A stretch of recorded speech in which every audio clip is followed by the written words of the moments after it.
Então tá, o objetivo desse programinha ele é bem simples, eu vou comentar essa pilha que tem aqui embaixo no meu colo. É uma pilha razoável, tem um monte de lançamento, então são vários quadrinhos que tu consegue acesso fácil assim nas bancas ou nas livrarias e tem mensal, tem encadernado, tem quadrinho independente, tá um mês bem variado. Só antes de começar, rapidão, tu já deve estar sabendo disso, mas agora no sábado em São Paulo vai rolar o primeiro encontro da loja Achados e Pedidos e eu vou estar lá. Sim, se tu estiver assistindo esse vídeo na sexta, provavelmente eu já tô em terras paulistas. Espero que tudo tenha corrido bem e que eu esteja respirando, certo? Mas agora vamos falar dessa pilha bonitona de quadrinhos. Primeiro, eu comprei o novo encadernado da Panini, que é o Mr. No Vietnã. Porque o quadrinho que eu fiz o vídeo, ele era emprestado do Guilherme, do Splash Pages. Aí, agora eu comprei a minha própria edição na Amazon. Isso aqui é um dos melhores quadrinhos que eu li esse ano. É muito, muito legal, trata sobre guerra. E é uma, vamos dizer assim, uma linha ultimate dos personagens da Bonelli, assim, é um quadrinho mais adulto. Fora isso, a Mino me mandou a versão definitiva, vamos dizer assim, né, a versão em encadernado do Três Buracos do Chico. Eu tive uma história bem legal com Três Buracos, porque, primeiro, lá no Mino Day, eu conversei com o Chico e eu pude ver as páginas, tipo, antes do quadrinho ser sequer escaneado. Depois de ver as páginas e conversar com o autor, a Janaína me mandou a versão em PDF da primeira versão de Três Buracos, assim, tipo, assim que eles escanearam as páginas do Chico. E agora eu tô podendo ver o quadrinho impresso. E a boa notícia é que isso aqui é um puta quadrinho legal.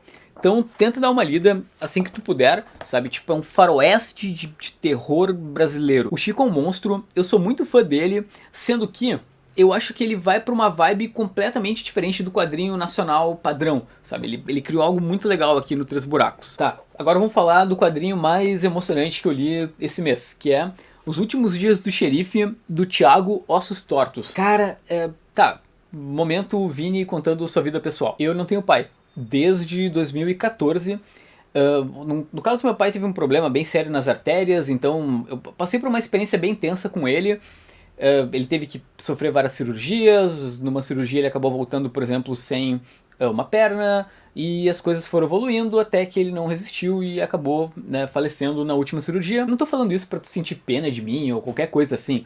Na verdade é que Os Últimos Dias do Xerife, do Thiago, me pegou porque justamente trata sobre a experiência dele quando ele acabou perdendo o próprio pai.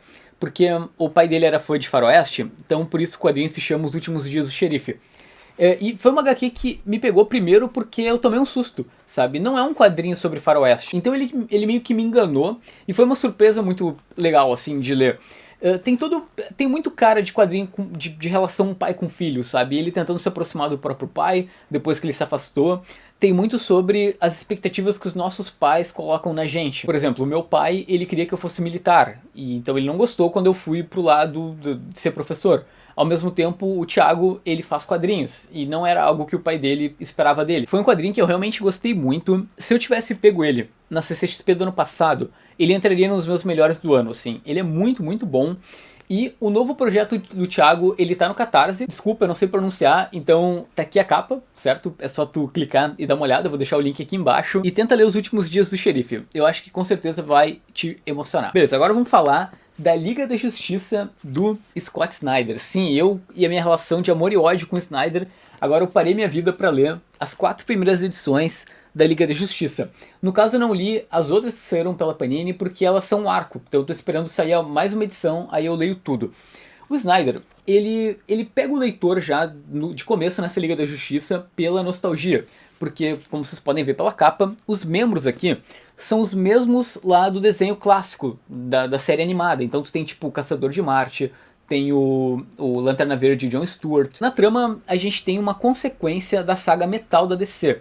Tu não precisa ler a saga Metal, mas esse quadrinho ele continua os eventos dela. O caso é que depois que a Muralha da Fonte foi destruída, 7 poderes se libertaram no universo DC, e aí os vilões, liderados pelo Lex Luthor, estão tentando achar esses poderes. Um deles é a Força da Inação, que seria, vamos dizer assim, o poder contrário do Flash, e o outro, acho que é o Espectro Invisível dos Lanternas, que aí é tipo o poder que vai ser o oposto do John Stewart.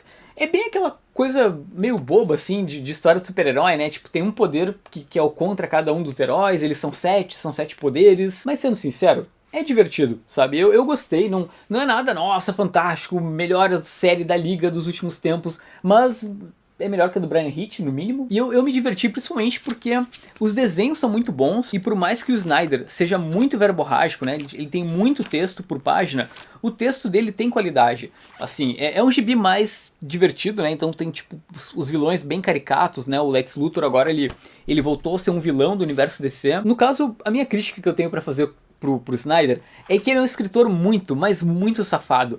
Por exemplo, aqui no quadrinho tem algumas coisas que acontecem que não tem explicação alguma, sabe? Tem uma força chamada totalidade, que é meio que o centro de toda a trama, e coisas misteriosas acontecem lá. Só que o Snyder não explica, porque aparentemente isso vai ser revelado no futuro. Então, tipo, boa parte desse arco é baseado em coisas que não fazem o menor sentido e que só vão ser explicadas lá na frente. Que é tipo uma escrita meio preguiçosa do escritor. Mas tu quer saber? Eu achei divertido. Certo? Tem um pouco, tem uma moral legal no final, tem os heróis se juntando, tem um sentido, por exemplo, pro Flash, né? É bem legal. E me trouxe aquela nostalgia lá do desenho da Liga da Justiça. Dois comentários rápidos, porque basicamente eu não lembro tanto, porque faz muito tempo que eu li os quadrinhos. Mas eu li o Coisa e o Tocha Humana faz alguns dias e, cara, que quadrinho excelente, sério. O Chip Zdarsky, ele tinha que ter uma fase no Quarteto Fantástico. A primeira edição aqui é um anual envolvendo o Victor Von Doom e o Reed Richards. Cara, que sensacional!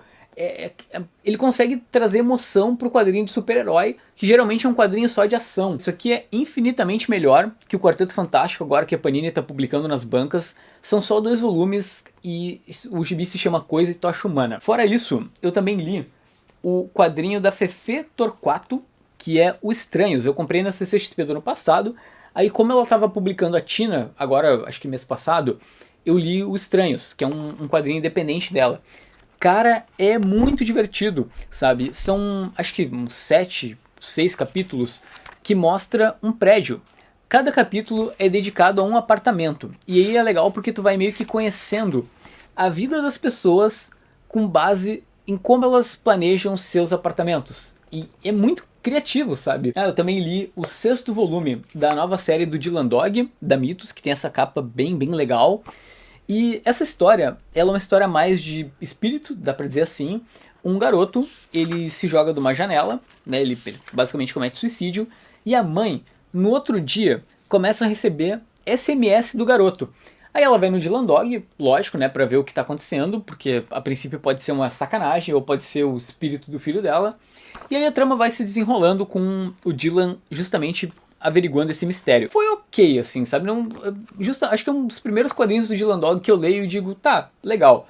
É que não tem aquela parte que eu mais gosto do Dylan Dog, que é o gore, que é aquela mensagem no final do quadrinho. Eu também dei uma lida no Superman do Bendis. Eu li as 3 edições que a Panini publicou. Vamos lá, eu vou comentar primeiro a Superman e depois o Action Comics. O Superman, ele insiste nesse vilão, cara, eu achei que eu já tinha me livrado dele. O Rogolzar, que eu espero aí que o YouTube não censure esse vídeo, porque é o nome do vilão, tá? Tá aqui na capa. Eu já tava feliz que, tipo, ele participou lá do primeiro arco, né, no Man of Steel, e eu pensei, ok, me livrei do cara, né, ele, tipo, apareceu aqui, tomou um chute na bunda, agora já era. E não, aqui o Superman, ele acaba, a Terra, na verdade, ela acaba sendo jogada na zona negativa, e o Superman tá tentando tirar o planeta dela. Pode ver que aqui a gente tem... Peraí, eu tô falando zona negativa, é zona fantasma, que animal. Mas enfim, tá aqui o Superman preso, né, junto com a Terra. E aí esse maldito vilão, ele aparece ali no meio, cara, e pior de tudo é que ele é um vilão tão bosta, que ele é só um cara que dá porrada, sabe? E ele é tão bosta que o tempo todo ele tem que ficar dizendo... Eu sou Rogolzar. Mas não dá, ninguém se convence que ele é um vilão poderoso. Enfim, eu acho que o Bendis podia ter usado o Apocalipse, talvez, qualquer outra coisa. Eu não vi muito sentido nesse vilão. Seria engraçado se o poder desse cara fosse engravidar as mulheres. Aí ele seria um vilão legal. Pegou? Enfim, vamos lá. A trama, no geral, ela é legal. Sabe, toda essa ideia do super-homem na zona fantasma, tendo que salvar a Terra, é bem divertido. Tu tem desenhos, cara, absurdamente legais do Ivan Reis, esse cara é um monstro. Tem essas capas do David Mack também, que são lindas, né, em aquarela. E eu acho que o Bendis, ele conseguiu entender o Superman. Isso eu acho que ninguém pode criticar, ele realmente manda muito bem nos diálogos, né, tem um... Por exemplo, aqui no começo tem um recordatório que o Clark tá falando sobre... as pessoas que sofrem pelo mundo, né? Que perguntaram pra ele se ele não se sentia mal de ouvir as pessoas sofrendo. Aí ele responde, não, porque eu também escuto elas ajudando umas às outras. Em resumo, tá legal de ler, sabe? Tá mediano. Fora isso, tem a Action Comics, que se foca mais no Clark Kent, jornalista. Então a gente tem ele ali no Planeta Diário e ele tá lidando com aqueles incêndios misteriosos que estão acontecendo por Metrópolis. Essa parte já... sei lá. Eu acho que é legal o Bendis explorar essa parte jornalista do personagem. A parte mais chata é que o Bendis, ele simplesmente separou o Clark da Lois e do John meio que pra nada, assim, sabe? Eu acho que ele cagou um pouco o status quo que já era legal do personagem. Acho que isso não é spoiler, mas a Lois Lane vai voltar. Digo, pra que ele separou todo mundo se 2 edições depois ele ia fazer a Lois Lane voltar? Sabe, e o John tá bem, enfim. E pra terminar esse programinha tem o Deadwood Dick, que foi publicado pela Panini. Esse é um quadrinho da Bonelli, né, um quadrinho italiano, só que num selo mais adulto. Cara, a Panini tá mandando muito bem. Tanto o Mr. No quanto esse quadrinho, eles começaram a ser publicados em 2018, lá na Itália, e são excelentes, assim, isso aqui é um faroeste mega divertido, que se passa logo depois da Guerra Civil Norte-Americana. E, por exemplo, aqui a gente tem a parte principal ali do personagem, que é o Deadwood Dick, que é um cara que realmente existiu no mundo real. Ele era um cowboy negro. Aqui mostra como ele foi parar no exército, certo? E é muito engraçado. Ele simplesmente deu uma olhada na bunda de uma mulher branca e o pessoal lá na cidade onde ele morava começou a perseguir ele desesperadamente porque ele fantasiou com uma mulher branca. Ah, que horrível. Só que o personagem ele trata tudo isso com humor. Então ele fala assim, teve lá, a gente foi libertado, né, nós escravos. Só que não é como se tivessem pintado a gente de branco. Por exemplo, ele acaba conhecendo o parceiro dele quando o cara tava cagando, basicamente é isso, o parceiro tava cagando, eles acabaram conversando. É muito, muito legal. Os desenhos são ótimos, tem um ritmo cinematográfico, tem flashbacks que vão e voltam, tu ri lendo o quadrinho.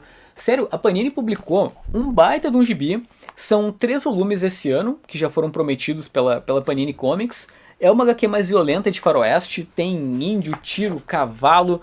Eu acho que o único defeito é que não é que eu não tô acostumado também a ler faroestes que não são tão heróicos assim. E vocês vão ler, vocês vão entender o final do que eu tô dizendo. Em resumo, quer ler algo legal de faroeste? Lê o Deadwood Dick, que tu vai adorar, eu acho. Eu realmente espero que esse programinha tenha sido legal e que ele tenha sido útil aí pra ti. Comenta aqui embaixo, tu tá lendo as mensais da Liga da Justiça e do Superman? O que tu tá achando? E ainda, tu já leu essa nova linha da Bonelli? Tu já leu o Mr. No? Cara, eu tô abismado de como é legal e como apareceu do nada esses quadrinhos. Foi muito bom te ter por aqui, tem vídeos muito legais aqui no canto, é só tu clicar e ser feliz e não precisa ir embora, tá bom? Fui!